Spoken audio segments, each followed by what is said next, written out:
Hello दोस्तों, स्वागत है आप सभी का अपने यूट्यूब चैनल पर। जैसा आप सभी लोग जानते हैं, हम लोग एनसीईआरटी का फिजिक्स पढ़ रहे हैं। हमने कल आपको इस चैप्टर का कुछ बताया था, कल कुछ पार्ट मैंने कल कंप्लीट करवाया था और आज हम उसी क्रम में जहाँ से कल ख़त्म किए थे वहीं से पढ़ाएंगे, वहीं से आगे बढ़ेंगे।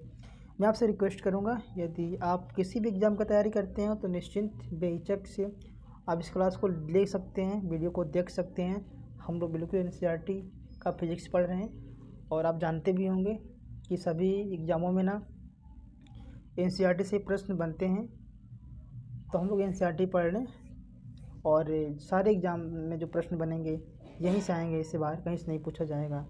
मैं आपसे दोबारा रिक्वेस्ट करूँगा, यदि आप हमारे चैनल पर नए हैं तो वीडियो को लाइक कर दीजिए, शेयर कर दीजिए और चैनल को सब्सक्राइब करके बेल आइकन को प्रेस कर दीजिए। चलिए स्टार्ट करते हैं, जहाँ से कल ख़त्म किए थे हम वहीं से आज स्टार्ट करेंगे। तो ये सब हमने कल बता चुका है आपको, यदि आप नहीं देखें तो देख लीजिएगा पिछला वाला वीडियो। और आज हम लोग यहाँ से पढ़ेंगे, ये सब हो गया था। हम लोग आज यहाँ से पढ़ेंगे, ठीक है। यहाँ से पढ़ेंगे हम लोग पृथ्वी की घूर्णन गति से। तो देखिए, पृथ्वी की घूर्णन गति तथा सूर्य के चारों ओर की जाने वाली गति, परिभ्रमण गति, दोनों ही आवर्ती गतियाँ हैं। पृथ्वी की घूर्णन गति का आवर्तकाल 24 घंटे है, जबकि परिक्रमण गति का आवर्तकाल 1 वर्ष यानी 365 दिन होता है। नेक्स्ट टॉपिक है सरल आवर्ती गति। जब कोई पिंड एक सरल रेखा में आगे पीछे गति करता है तो इस गति को सरल आवर्ती गति कहा जाता है। घड़ी के लोलक द्वारा की जाने वाली गति दोलन गति सरल आवर्ती गति का उदाहरण है, ठीक है। नेक्स्ट है सरल आवर्त गति से संबंधित संकल्पनाएं। साम्यावस्था अथवा माध्य स्थिति। जब कोई कण अथवा पिंड किसी बाह्य बल के प्रभाव से मुक्त होता है और अपनी सामान्य अवस्था में होता है तो वह स्थिति उसकी साम्यावस्था अथवा माध्य स्थिति कहलाती है। कुछ डेफिनेशन है छोटा छोटा, इसको भी जान लेते हैं। जैसे आवर्तकाल हुआ, इंग्लिश में इसको टाइम पीरियड कहते हैं। अब देखिए आवर्तकाल किसे कहते हैं, जब किसी कण अथवा पिंड द्वारा अपना एक दोलन पूर्ण करने में लगने वाला समय उसका आवर्तकाल कहलाता है। सरल आवर्त गति में आवर्तकाल वह न्यूनतम समय है जिसके पश्चात गतिमान कण अथवा पिंड अपनी गति की पुनरावृत्ति करता है। नेक्स्ट है आवृत्ति, फ्रीक्वेंसी। आवृत्ति इकाई समय या 1 सेकंड में किसी कण अथवा पिंड द्वारा किए जाने वाले दोलन की संख्या सरल आवर्त गति की आवृत्ति कहलाती है। आवृत्ति का मात्रक हर्ट्ज है, जिसे चक्रण प्रति सेकंड RPS द्वारा भी व्यक्त किया जाता है। नेक्स्ट है कला। कला को इंग्लिश में फेज कहते हैं। सरल आवर्त गति के दौरान किसी निश्चित समय पर कण अथवा पिंड के विस्थापन का परिमाण या मैग्नीट्यूड तथा उसकी दिशा जो डायरेक्शन होता है कण की कला को प्रदर्शित करता है। गति प्रारंभ करने के पहले चरण की प्रारंभिक कला को इपाक कहते हैं। नेक्स्ट है सरल आवर्ती गति। नेक्स्ट है सरल आवर्ती गति में अंतर, मतलब आवर्त गति ये सरल आवर्ती गति में अंतर। तो इस साइड जो है आवर्ती गति है और इस साइड सरल आवर्त गति है। दोनों में अंतर क्या है हम देखेंगे बारी बारी से। चलिए, आपको दिख रहा होगा साफ सुथरा। आवर्ती गति में पिंड का विस्थापन पुनरास्थापना बल की दिशा में ही हो सकता है और इससे भिन्न दिशा में भी। और सरल आवर्त गति में क्या होता है? सरल आवर्त गति में पिंड का विस्थापन सदैव पुनर्स्थापना बल की विपरीत दिशा में होता है। ये मुख्य अंतर है दोनों का। दूसरा है आवर्त गति दोलनीय भी हो सकती है और नहीं भी हो सकती है। इसमें क्या है? सरल आवर्त गति सदैव दोलनीय होती है। नेक्स्ट है उदाहरण इसका दिया हुआ, जैसे देख लीजिए, घड़ी की सुइयों द्वारा वाहनों की गति। घड़ी की सुइयों द्वारा तथा वाहनों की गति, ये दोनों आवर्ती गति के उदाहरण हैं। इसका उदाहरण देख लीजिए, सरल आवर्त गति का उदाहरण देख लीजिए, घड़ी की लोलक तथा स्प्रिंग की गति, ये सरल आवर्त गति के उदाहरण हैं। नेक्स्ट है कोणीय विस्थापन। कोणीय विस्थापन का डिफिनेशन देख लीजिए, एंगुलर डिस्प्लेसमेंट। जब कोई पिंड घूर्णन गति या वृत्तीय गति करता है तो पिंड की त्रिज्या के अनुदिश केंद्र या घूर्णन अक्ष पर बनाया गया कोण पिंड का कोणीय विस्थापन कहलाता है। यह एक सदिश राशि है तथा इसका मात्रक रेडियन होता है। और एक होता है कोणीय वेग। कोणीय वेग देख लेते हैं। वस्तु के समय के साथ कोणीय विस्थापन में परिवर्तन की दर को उस वस्तु का कोणीय वेग कहते हैं। इसे ओमेगा से प्रदर्शित करते हैं। यह एक सदिश राशि है तथा इसका मात्रक रेडियन प्रति सेकंड होता है। नेक्स्ट है वेरी इंपॉर्टेंट टॉपिक है न्यूटन के गति का नियम। ये वेरी इंपॉर्टेंट टॉपिक है न्यूटन के गति का नियम।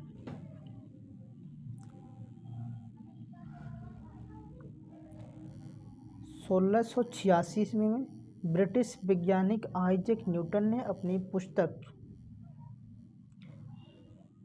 फिलॉसफी नेचुरलिस प्रिंसिपिया मैथमेटिक, जो इसके हिंदी में प्राकृतिक दर्शन के गणितीय सिद्धांत कहते हैं, में बाह्य बलों के प्रभाव में पिंडों की गति के संबंध में 3 महत्वपूर्ण नियम प्रस्तुत किए। न्यूटन के गति नियम किसी पिंड पर लगने वाले बल और उसके प्रभाव से उस पिंड पर उत्पन्न गति के मध्य संबंध प्रदर्शित करता है। न्यूटन के गति नियमों को संक्षिप्त वर्णन निम्नवत है। पहला जो न्यूटन के गति का नियम है, इसको जड़त्व का नियम भी कहते हैं। और इस नियम के अनुसार, न्यूटन की गति का प्रथम नियम के अनुसार, सभी वस्तुएं अपनी यथा स्थिति को बनाए रखने का प्रयास करती हैं, अर्थात अपनी स्थिति में किसी भी प्रकार के परिवर्तन का विरोध करती हैं। इसका अर्थ है जब तक वस्तु पर पर्याप्त बल न लगाया जाए तब तक गतिमान वस्तु गति की अवस्था में तथा स्थिर वस्तु विराम की अवस्था में नहीं रहती। इस प्रकार वस्तुएं अपनी स्थिति को लेकर जड़त्व प्रदर्शित करती है, इसलिए न्यूटन के प्रथम नियम को जड़त्व का नियम भी कहते हैं। ठीक है, ये न्यूटन का गति का प्रथम नियम हो गया। फिर आगे बढ़ते हैं दैनिक जीवन में जड़त्व के उदाहरण। दैनिक जीवन में न्यूटन के गति के प्रथम नियम के उदाहरण चाहे तो जड़त्व का उदाहरण बात ये किए हैं। बस के अचानक चलने पर उसमें खड़ा यात्री पीछे की ओर गिरने लगता है। इसका कारण यह है बस के अचानक चलने पर यात्री के शरीर का निचला भाग बस के संपर्क में होने के कारण तुरंत गति में आ जाता है, जबकि उसके शरीर का ऊपरी भाग जड़त्व के कारण स्थिर रहने का प्रयास करता है। इस प्रकार शरीर का ऊपर का भाग निचले भाग से पीछे रह जाता है और यात्री पीछे की ओर गिर जाता है। ठीक है, आगे बढ़ते हैं पेड़ की शाखाओं को हिलाने पर उससे फल टूटकर नीचे गिर जाते हैं। इसका क्या कारण है? पेड़ की शाखाओं को हिलाने पर शाखा गतिमान हो जाती है, जबकि फल जड़त्व के कारण अपने स्थान पर स्थिर रहने का प्रयास करते हैं। परिणाम स्वरूप वे शाखा से अलग होकर गिर जाते हैं। नेक्स्ट हेडिंग है न्यूटन का द्वितीय गति नियम, न्यूटन का द्वितीय गति नियम, Newton second law of motion. इसके अनुसार किसी पिंड के संवेग में परिवर्तन की दर उस पर आरोपित बल के समानुपाती होती है तथा इस दर की दिशा पिंड पर आरोपित बल के अनुदिश होती है। फिर से एक बार पढ़ देते हैं। किसी पिंड के संवेग परिवर्तन की दर उस पर आरोपित बल के समानुपाती होती है तथा इस दर की दिशा पिंड पर आरोपित बल के अनुदिश होती है।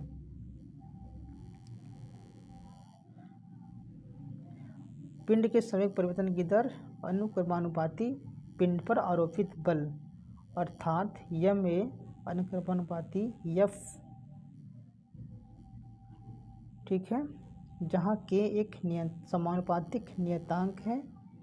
ये बराबर 1 मान लेंगे तो एफ बराबर यम में हो जाएगा, एफ बराबर यम में हो जाएगा ये वाला, ठीक है। यम आप जानते होंगे, यम क्या है, द्रव्यमान है, और ये क्या है, त्वरण है, ठीक। संवेग जान लेते हैं। संवेग क्या होता है, मोमेंटम। मोमेंटम किसी पिंड के वेग और द्रव्यमान के गुणनफल उसका संवेग कहलाता है। यह एक सदिश राशि है जिसे p से व्यक्त करते हैं। इसका मात्रक किग्रा × मीटर पर सेकंड है। यदि दो पिंड को m1 और m2 का वेग एक समान हो, दोनों का वेग एक समान हो, तो भारी पिंड का संवेग अधिक होगा। संवेग p बराबर m × v। m क्या है, द्रव्यमान है, v क्या है, वेग है। फिर द्वितीय गति के नियम के उदाहरण, इसका एग्जाम्पल देख लेते हैं। न्यूटन के सेकेंड लॉ ऑफ मोशन का। गेंद पकड़ते समय खिलाड़ी अपने हाथों को पीछे की ओर खींच लेता है। इसका कारण क्या है, तेज गति से आती हुई गेंद का संवेग अधिक होता है, इसलिए उसे रोकने के लिए संवेग को 0 तक कम करना होता है। गेंद पकड़ते समय हाथ पीछे की ओर खींचने के कारण खिलाड़ी को संवेग 0 करने के लिए अधिक समय मिल जाता है और उसे चोट नहीं लगती है। नेक्स्ट है वाहनों में यात्रियों को झटके से बचाने के लिए शॉक एब्जॉर्बर लगाए जाते हैं। इसका कारण क्या है, तो कारण आप देख लीजिए, आपको बता देते हैं।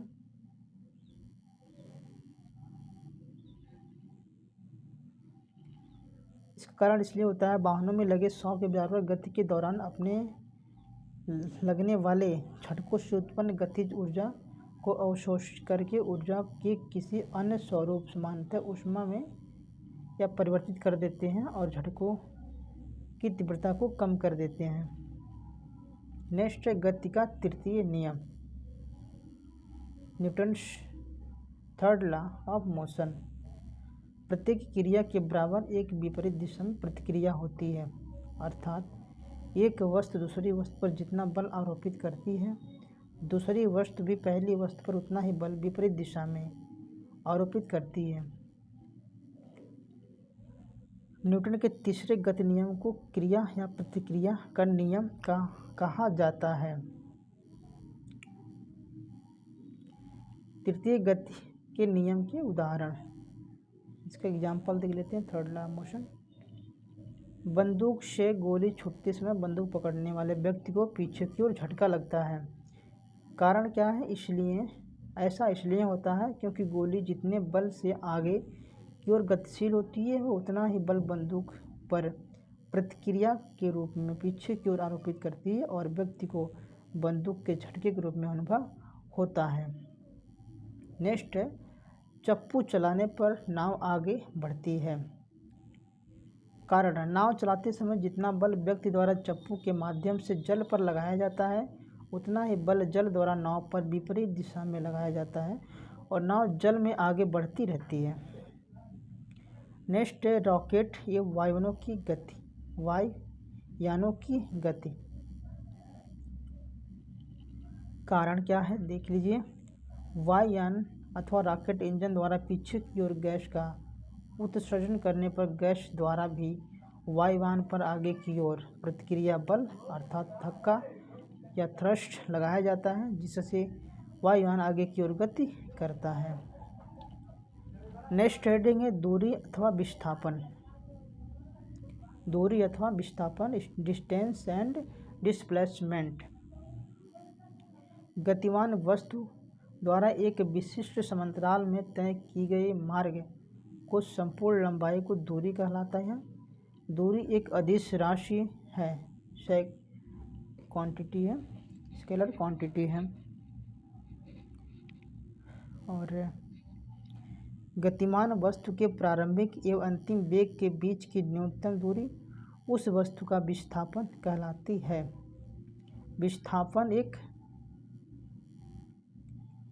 विस्थापन एक सदिश राशि है जो वस्तु की स्थिति में परिवर्तन को दर्शाता है। यहाँ तक हो गया। फिर आगे बढ़ते हैं।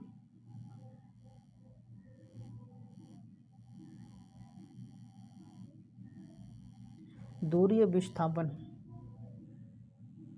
दूरी और विस्थापन में अंतर देख लीजिए। थोड़ा जूम कर दें तो आपको दिख जाएगा अच्छे से।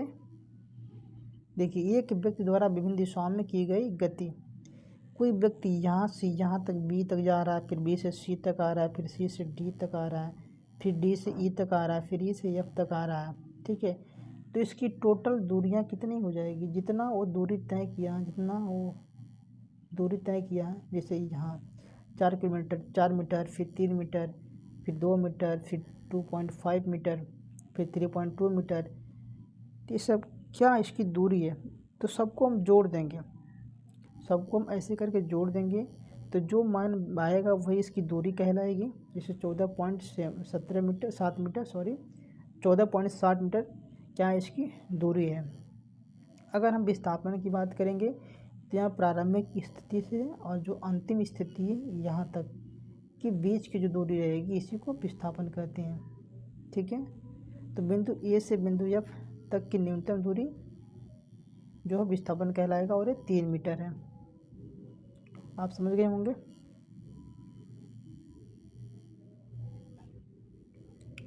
चलिए आगे बढ़ते हैं।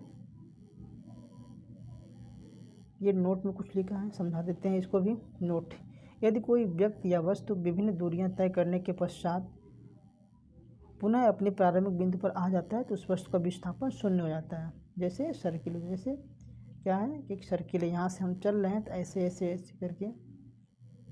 ऐसे करके यहाँ पर फिर आ जाएंगे तो विस्थापन कितना हो जाएगा? 0 हो जाएगा यहाँ पर। और दूरी की हम बात करेंगे तो पूरा जो डिस्टेंस रहेगा यहाँ से यहाँ तक जोड़ लेंगे हम, तो डिस्टेंस जिसकी परिधि है वो इसकी डिस्टेंस कहलाएगी। लेकिन जो विस्थापन होगा, डिस्प्लेसमेंट, वो शून्य हो जाएगा। तो ये कहने का मतलब है। कह रहा है कि दूरी तथा विस्थापन में अंतर को देख लेते हैं। दूरी और विस्थापन में क्या अंतर होता है? देखिए, दूरी सदैव धनात्मक होती है, विस्थापन धनात्मक, ऋणात्मक और शून्य भी हो जाता है। दूरी केवल परिमाण को व्यक्त करता है, विस्थापन परिमाण तथा दिशा दोनों को व्यक्त करता है। दूरी अदिश राशियाँ हैं और ये सदिश राशियाँ विस्थापन। इसका मान शून्य नहीं हो सकता और ये शून्य हो सकता है। नेक्स्ट है चाल और वेग, स्पीड एंड वेलोसिटी। चाल और वेग क्या होता है? देखिए, किसी निकाय द्वारा एकांक समय में चली गई कुल दूरी उस निकाय की चाल कहलाती है। चाल एक अदिश राशि है। एसआई पद्धति में चाल का मात्रक मीटर प्रति सेकंड है और इसकी विमा LT/-1 होती है। चाल का सूत्र होता है v दूरी अपान समय और वेग का सूत्र होता है विस्थापन बटा समय। फिर आगे बढ़ते हैं। समय के सापेक्ष किसी गतिमान पिंड के विस्थापन की दर, रेट ऑफ डिस्प्लेसमेंट, उस पिंड का वेग कहलाता है। अर्थात किसी पिंड द्वारा एकांक समय में एक निश्चित दिशा में तय की गई दूरी उस पिंड का वेग कहलाता है। वेग एक सदिश राशि है। एसआई पद्धति के अनुसार इसका भी मात्रक मीटर प्रति सेकेंड और बीमा LT पर -1 होता है। नेक्स्ट है, नेक्स्ट आगे बढ़ते हैं।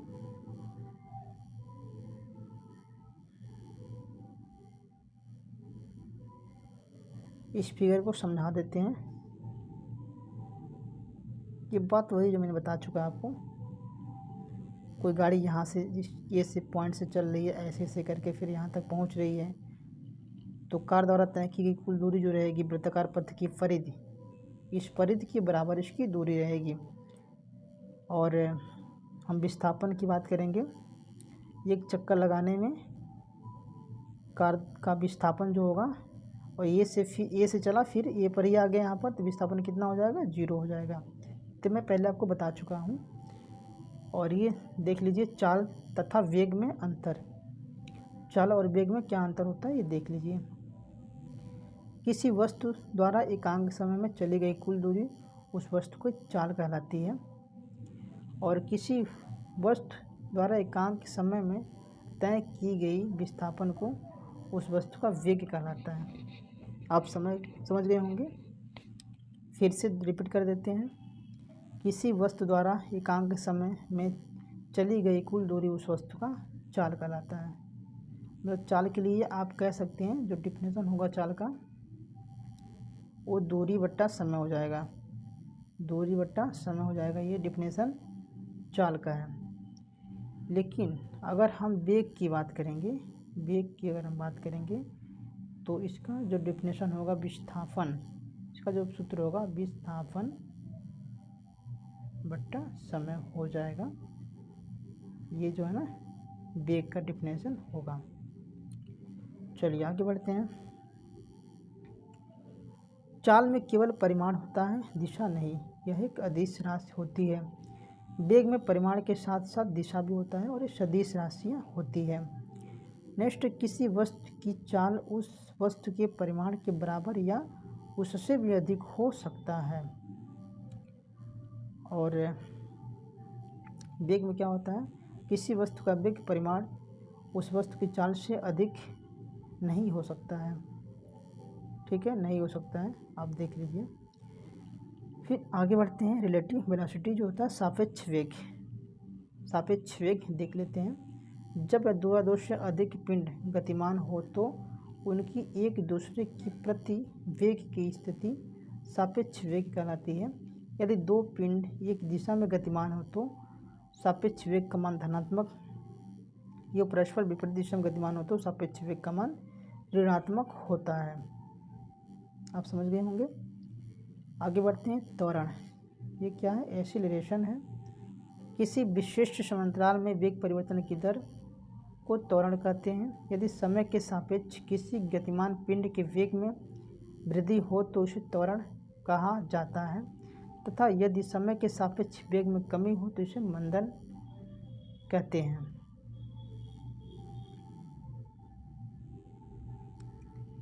मंदन कहते हैं। फिर आगे बढ़ते हैं। जैसे तेज दौड़ती हुई कार के ब्रेक लगाने पर कार की गति कम हो जाती है। त्वरण एक सदिश राशि है जिसका मात्रक मीटर प्रति सेकंड स्क्वायर होता है। यहाँ तक क्लियर हो गया। चलिए फिर आगे बढ़ते हैं।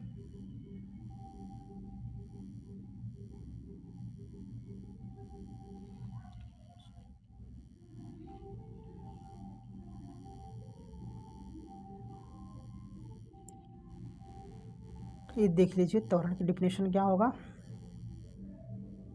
जो त्वरण का डिफिनेशन होगा, वेग परिवर्तन बटा समांतराल। मान लीजिए कि प्रारंभिक वेग v है, मान लीजिए प्रारंभिक वेग v है और अंतिम वेग, सॉरी उल्टा हो जा रहा है, यहाँ पर साफ साफ लिखा भी है। प्रारंभिक वेग u रहता है, अंतिम वेग v है, त्वरण a है और समांतराल t है। तो वेग परिवर्तन कितना हो जाएगा? अंतिम वेग में से प्रारंभिक वेग घटा देंगे और जो समय है उससे डिवाइड कर देंगे, तो वही वेग परिवर्तन का मान हो जाएगा। ठीक है, और वेग परिवर्तन बटे समांतराल कर लेंगे तो इस त्वरण निकल जाएगा, त्वरण निकल जाएगा। नेक्स्ट है गति के समीकरण। गति के समीकरण, यदि किसी गतिमान पिंड का त्वरण नियत हो तो उस पिंड की गति से संबंधित विभिन्न चर जैसे वेग, विस्थापन, समय तथा त्वरण के मध्य संबंध प्रदर्शित करने के लिए गति के तीनों समीकरण का प्रयोग किया जाता है, जो निम्नवत है। गति के प्रथम समीकरण। गति के प्रथम समीकरण, फर्स्ट इक्वेशन ऑफ मोशन। यह समीकरण वेग v, समय t तथा त्वरण a के मध्य संबंध दर्शाता है। जब कोई पिंड प्रारंभिक वेग v u से त्वरण a से समांतराल t में अंतिम वेग u प्राप्त करता है तो प्राप्त संबंध कुछ इस प्रकार होते हैं। v बराबर u plus C T. v बराबर u प्लस सी टी, ये गति का पहला समीकरण है, जहाँ पर v अंतिम वेग है, u प्रारंभिक वेग है, ये त्वरण t समांतराल है। नेक्स्ट है गति का द्वितीय समीकरण। गति का द्वितीय समीकरण, ये समीकरण विस्थापन यश, वेग v तथा त्वरण a के मध्य संबंध दर्शाता है। जब कोई पिंड प्रारंभिक वेग u से समांतराल t में दूरी यश तक विस्थापित होता है तो विस्थापन से संबंध कुछ इस प्रकार होगा। यश बराबर u t plus half A T square, ये जो रहेगा संबंध इस प्रकार रहेगा, जिसे गति का द्वितीय समीकरण कहते हैं। यश बराबर u t plus half A T square, आपको पहले बता चुके हैं। v अंतिम वेग है, u प्रारंभिक वेग है, ये त्वरण है, t समय अंतराल है। देख लीजिए गति का तृतीय समीकरण, ये वाला गति का तृतीय समीकरण, थर्ड इक्वेशन ऑफ मोशन। यह समीकरण वेग v, विस्थापन यश तथा त्वरण a के मध्य संबंध दर्शाता है। जब कोई पिंड प्रारंभिक वेग u से त्वरण a के साथ दूरी यश तय करने में अपनी अंतिम वेग v को प्राप्त करता है तो इसका इक्वेशन इस तरह बनेगा, v स्क्वायर बराबर u स्क्वायर प्लस 2as, इस तरह से बनेगा इसका समीकरण, जहाँ v अंतिम वेग है, u प्रारंभिक वेग है, ये त्वरण है, यश विस्थापन है। ठीक है। नेक्स्ट हेडिंग है बल, फोर्स। बल वह कारक है जो किसी वस्तु की अवस्था, स्थिति अथवा आकार या आवृत्ति में परिवर्तन करता है या परिवर्तन करने का प्रयास करता है, उसे बल कहा जाता है। और बल एक सदिश राशि है जिसमें परिमाण एवं दिशा दोनों होते हैं। बल का मात्रक न्यूटन है, जिसे किग्रा इंटू मीटर पर सेकंड स्क्वायर में प्रदर्शित किया जाता है। नेक्स्ट है, इसी क्रम में आगे बढ़ते हैं। बलों के विभिन्न रूप, ये उनके उदाहरण क्या हैं? बलों के विभिन्न रूप, ये उनके उदाहरण देखिए। पुश, जब हम पुश करते हैं, किसी चीज़ को धक्का देंगे तो भी बल ही है। इसका एग्जाम्पल क्या है? धक्का देकर दरवाज़ा खोलना। खिंचाव, पुल करते हैं, रिक्शा चालक द्वारा रिक्शा खींचना। संपीड़न, कंप्रेशन करते हैं किसी चीज़ का तो गैस को संपीड़ित करके उनके सिलेंडर में भरना, वो संपीड़न कहलाता है। तनाव, जो तनाव देख लीजिए, टेंशन, रबड़ के दोनों सिरों को खींचना। वायु प्रतिरोध या एयर रेजिस्टेंस, गतिशील वाहन पर उसकी गति की दिशा के विपरीत वायु द्वारा आरोपित बल। घर्षण, जब फ्रिक्शन होता है, इसका उदाहरण क्या है? वाहनों तथा व्यक्तियों का सड़क पर चलना। ठीक है। बलों के प्रकार देखिए, बल मुख्यतः दो वर्गों में विभाजित किया जाता है। पहला संपर्क बल, दूसरा गैर संपर्क बल। इनका संक्षिप्त विवरण निम्नवत है। पहला है कांटेक्ट फोर्स या संपर्क बल। ऐसे बल जो संबंधित निकाय पर प्रत्यक्ष रूप से डायरेक्टली अथवा किसी अन्य माध्यम से परोक्ष रूप से आरोपित होते हैं, संपर्क बल कहलाते हैं। संपर्क बलों का प्रमुख उदाहरण निम्नवत है। पहला है आरोपित बल। किसी व्यक्ति अथवा वस्तु द्वारा किसी अन्य व्यक्ति अथवा वस्तु पर आरोपित किया गया बल आरोपित बल कहलाता है। उदाहरण, किसी व्यक्ति द्वारा मेज को धक्का देकर उसका किसी अन्य स्थान पर परिवर्तन करना, ये आरोपित बल कहलाता है। नेक्स्ट है लंबवत बल, नॉर्मल फोर्स। किसी स्थिर वस्तु द्वारा अपने संपर्क में स्थित वस्तु पर लंबवत लगाए गया सहायक बल जो उस वस्तु को स्थिरता प्रदान करता है, लंबवत बल कहलाता है। उदाहरण, मेज पर रखी पुस्तक पर मेज की सतह पर द्वारा पुस्तक के भार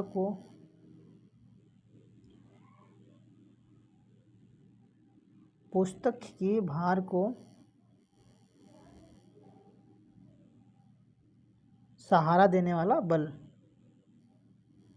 नेक्स्ट है घर्षण बल, फ्रिक्शन फोर्स। किसी सतह द्वारा आरोपित बल उस सतह पर गतिमान वस्तु अथवा व्यक्ति की गति का विरोध करता है, घर्षण बल कहलाता है। इसका उदाहरण हो जाएगा गतिमान कार पर सड़क द्वारा लगाया गया बल। नेक्स्ट है तनाव बल, टेंशन फोर्स। तार, रस्सी, केबल, धागा आदि कि दोनों विपरीत सिरों को खींचने पर उसमें लगने वाला बल तनाव बल कहलाता है। नेक्स्ट स्प्रिंग बल। स्प्रिंग बल किसी संपीड़ित अथवा खींची हुई स्प्रिंग द्वारा उससे जुड़ी हुई वस्तु पर लगाया जाने वाला बल स्प्रिंग बल कहलाता है। तो आज के लिए इतना ही रहने देते हैं क्योंकि वीडियो बहुत लंबा हो जाएगा। मैं आपसे रिक्वेस्ट करूंगा आप वीडियो को लाइक करें, शेयर करें, चैनल को सब्सक्राइब करके बेल आइकन को प्रेस कर लें। हम जब भी वीडियो अपलोड करेंगे इसका नोटिफिकेशन आपको मिलता रहेगा।